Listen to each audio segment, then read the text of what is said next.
À 3 mois de la présidentielle au Sénégal, la recherche pour les 53 000 parrainages exigés pour chaque candidat bat son plein.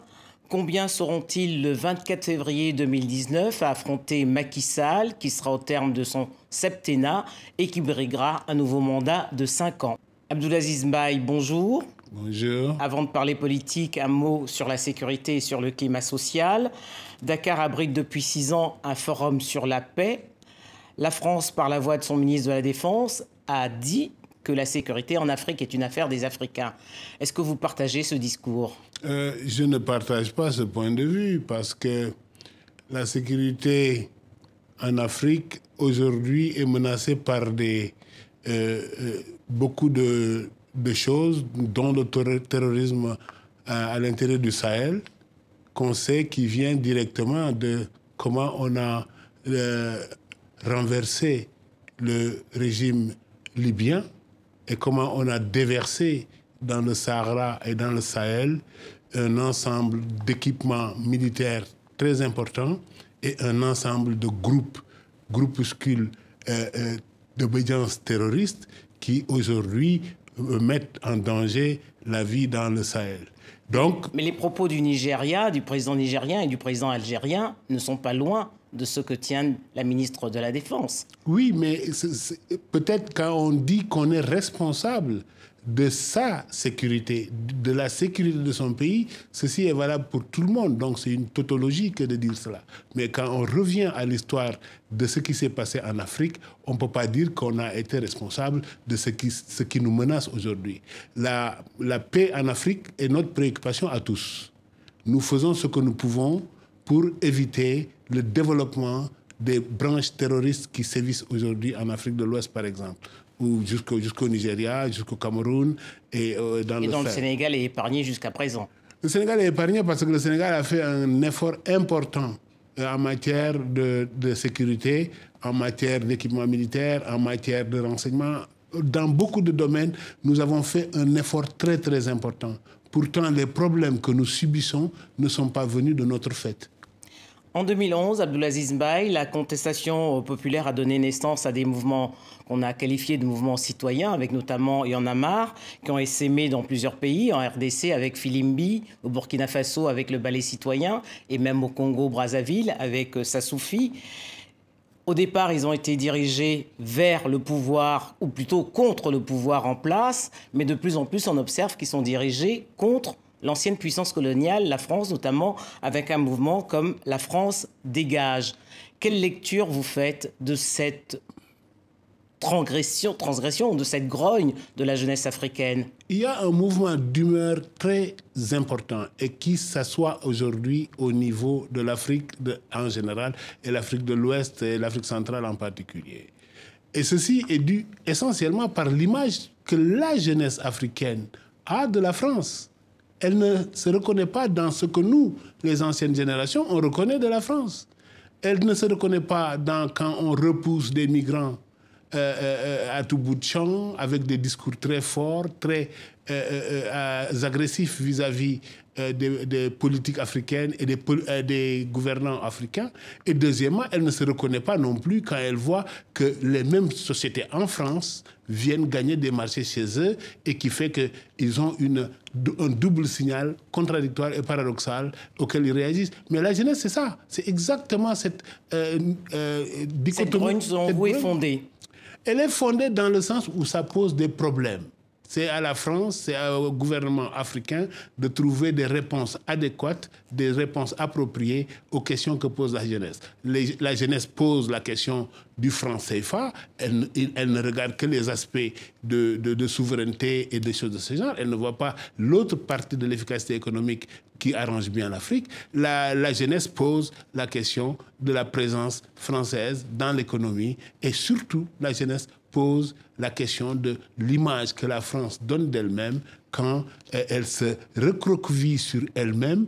Elle n'est plus la France que les Africains ont connue. Moi, quand j'étais jeune, on nous disait, en l'an 2000, le Sénégal sera comme la France. Et on avait donc un modèle simple, un modèle clair. Mais aujourd'hui, ce modèle est rompu par tout ce que nous constatons dans la position de la France sur différents domaines qui intéressent les jeunes. Quoique, il faille quand même préciser que les questions de migration, par exemple, l'Afrique n'est pas... on a plus de 86% des migrations en Afrique se passent en Afrique. C'est intra-africain. Les 14% restants, il y en a une partie pour l'Europe, une partie pour les Amériques, une partie pour... et même l'Asie et les pays arabes. Nous tombons dans une situation où l'Europe a des peurs qu'elle manifeste vis-à-vis de la migration, alors que la jeunesse africaine, elle est vibrante, elle a envie qu'on montre l'Afrique qui gagne, l'Afrique qui réussit, l'Afrique qui innove, l'Afrique qui investit, l'Afrique qui développe son pays avec un autre dynamisme que le dynamisme d'antan basé sur la lutte. Mais ne pensez-vous pas que les discours d'Emmanuel Macron, tenus notamment à Ouagadougou et à Lagos, marquent une nouvelle ère entre la France et l'Afrique? Je crois que la nouvelle ère entre la France et l'Afrique, entre l'Europe et l'Afrique, entre le monde occidental même et l'Afrique, viendra quand on cessera de parler de l'Afrique comme simple bénéficiaire d'aide au développement, d'aide à la lutte contre la pauvreté, mais pour parler de l'Afrique qui gagne, comme je disais tout à l'heure, l'Afrique qui investit dans son développement et l'Afrique qui a besoin qu'on parle de l'Afrique partenaire au développement. C'est ce que fait la Chine, c'est ce que fait le Brésil, c'est ce que fait l'Inde, c'est ce que fera bientôt la Russie. On est dans cette situation-là. À présent, Abdoulaziz Mbaye, un mot sur la prochaine échéance électorale au Sénégal. Le 24 février se tiendra la présidentielle. Contrairement au scrutin de 2000, qui avait opposé Abdoulaye Wade à Abdou Diouf, le sortant, et celui de 2012 qui opposait Abdoulaye Wade à Macky Sall, celui de 2019 est sans enjeu parce que face à Macky Sall, il n'y a aucun poids lourd de l'opposition. Khalifa Sall est en prison et Karim Wade est en exil au Qatar. Mais moi, d'abord, je dois dire une chose. Un homme politique qui fait la politique doit bien se garder de faire des choses qui l'amènent en prison ou à partir de son pays. Et ne pas vouloir y revenir, parce que personne n'empêche M. Wade de revenir au Sénégal. Un homme politique, dans ce cadre-là, ne se mêle pas de choses où on démontre, où il accepte cette même personne avoir signé 187 fausses factures pour s'accaparer de ressources publiques. Non, on ne fait pas ça quand on veut diriger une nation. Maintenant, je crois qu'il ne faut pas non plus regarder d'en haut les candidatures d'un monsieur comme M. Madi Kenyan, qui est le numéro 2 du PDS, du parti de M. Abdoulaye Wade, qui est candidat, même s'il n'a pas la bénédiction du président Wade. Il y a les candidatures de M. Hadjibou Soumaré, ancien Premier ministre, ancien président de l'Union économique monétaire ouest-africaine, mais c'est quand même des gens d'une très grande valeur. Il y a la candidature de M. Idrissa Seck qui est là. On ne peut pas dire qu'il n'y a pas de candidat parce que simplement il y a 2 personnes qui se trouvent absentes de la compétition. Alors s'il fallait retenir des mesures phares du septennat de Macky Sall, lesquelles retiendrez-vous? Je crois que la présidence du président Macky Sall a permis de réaliser plusieurs choses. D'abord, vous remarquerez, aucun des adversaires de M. Sall ne parle du bilan de M. Sall, ne le critique. Parce que vous pensez qu'il approuve? Je crois qu'ils n'ont pas la possibilité de critiquer parce qu'il y a des résultats patents, concrets, que les Sénégalais voient. Ça, c'est la première chose. L'économie s'est développée d'une manière extraordinaire. On est parti de 1,4% de croissance, on est maintenant à 7% de croissance. La gouvernance s'est renforcée. Maintenant, on a une gouvernance fondée sur le rendre compte. Que les gens du gouvernement actuel, les gens du pouvoir actuel, les gens du pouvoir passé, tous savent maintenant qu'on rend compte, que l'on rende compte aujourd'hui, comme c'est le cas de Khalifa Sall, ou que l'on rende compte demain, comme ça a été le cas pour M. Karim Wade, qui a rendu compte de sa gestion, on rend compte. Il y a aussi un aspect important qui s'est développé au Sénégal, c'est qu'on n'est pas dans la politique de la démocratie des élites d'antan. On est maintenant dans la démocratie fondée sur les intelligences collectives. M. Sall, pour être candidat en 2012, a circulé au Sénégal sur 80 000 kilomètres. Il a visité 3 000 villages. Il a parlé aux gens pour identifier les problèmes, les solutions proposées, les priorités à retenir. Il en a fait le premier programme de gouvernement que je connaisse, en tout cas du Sénégal, où on n'a pas eu d'abord des recommandations du Fonds monétaire, de la Banque mondiale ou de l'Union européenne. Alors, vu la situation de l'opposition sénégalaise, Macky Sall a donc toutes les chances de remporter l'élection du 24 février 2019. Ce sera pour un quinquennat. Quels sont les défis de ce mandat, de ce nouveau mandat? Les défis, ce sera la consolidation de la sécurité. Notre zone est très dangereuse. Il faut consolider la sécurité au Sénégal.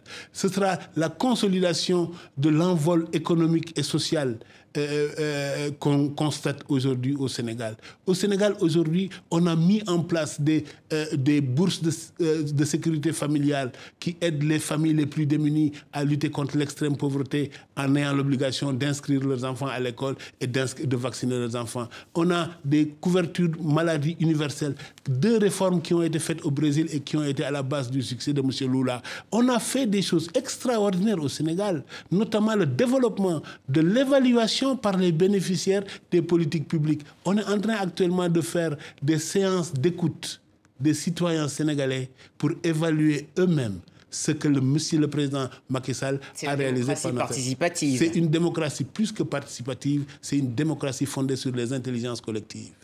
Mais alors que pensez-vous de ces 53 000 parrainages exigés aux candidats? C'est une mesure discriminante. Mais c'est une mesure bien discriminante. Madame, savez-vous que le jour où on a ouvert la course au Parlement, à la présidence de la République, il y avait 87 Sénégalais qui se sentaient capables de devenir président de la République du Sénégal et qui voulaient le devenir.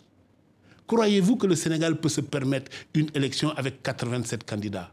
S'il n'y avait rien de fait... Ça fait beaucoup pour 14 millions d'habitants. Pour 14 millions d'habitants, vous le dites vous-même. S'il n'y avait rien qui s'était passé avant, on aurait eu un passage direct à la candidature.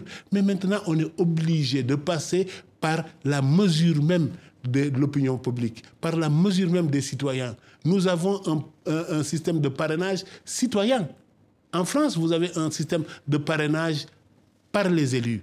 Il faut 500 élus pour être candidat. Chez nous, il faut entre 0,8% et 1% du corps électoral. 53 000 personnes qui vous parrainent. Si vous ne pouvez pas l'avoir, comment voulez-vous prétendre pouvoir avoir la majorité des 6 700 000 électeurs, c'est-à-dire 3 850 000, 3 350 000 personnes qui votent pour vous pour avoir 50% aux élections. Ce n'est pas possible. Soyons logiques. Et au Sénégal, aujourd'hui, la démocratie utilise les intelligences collectives, mais utilise aussi la rigueur pour faire que les gens arrêtent de vouloir tous être président de la République. Abdoulaziz Mbaye, merci. Merci.